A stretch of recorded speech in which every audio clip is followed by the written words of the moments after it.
For me, this is the first international conference of which I'm aware that's addressing the problem of wicked, on an international basis, that is addressing the problem of wicked problems.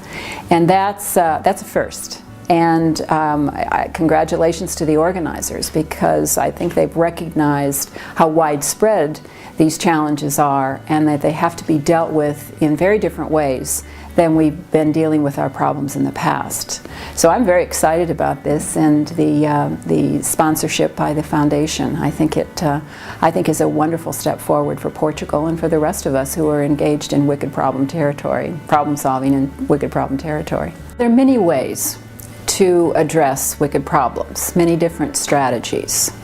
You can approach wicked problems from the policy level, which others are doing.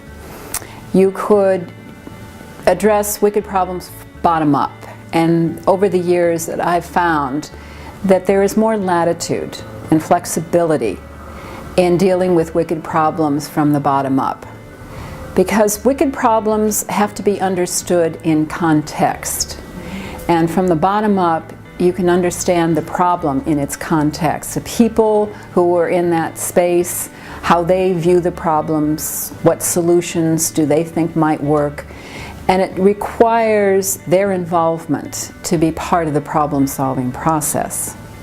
It's also easier to experiment and figure out what might work and what doesn't at the local level before you invest millions and millions of dollars at the policy level, making these policy choices that may or may not work out.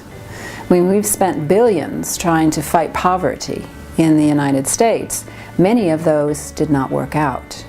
But I think if we had taken more of a bottom-up approach, inviting community members in the problem-solving process, we could have made some greater headway. So that's one of the reasons why I propose looking at that bottom-up approach much more seriously than we have in the past, because we can be very innovative and entrepreneurial. But if you get into the policy arena, you are getting into the politics, as one of the questions from the audience revealed today, that it is much more complicated and less it's less than optimal in trying to be creative and entrepreneurial. So that's the reason why I advocate it. Wicked problems are all over the world, but they can be framed differently in different parts of the world depending on the context. So for example, take the issue of terrorism. It exists all over the world, but I wouldn't say that the reasons why it occurs are the same. So what causes that terrorism in one part of the world may be very different than what causes terrorism in another. So to have, from a policy perspective, one policy that says this is how we're going to treat terrorism does not seem to me to be a rational way of proceeding. Rather, it would be more appropriate for people to be working on their approaches given their situation. That's why that bottom-up approach I think has merit, a great deal of merit.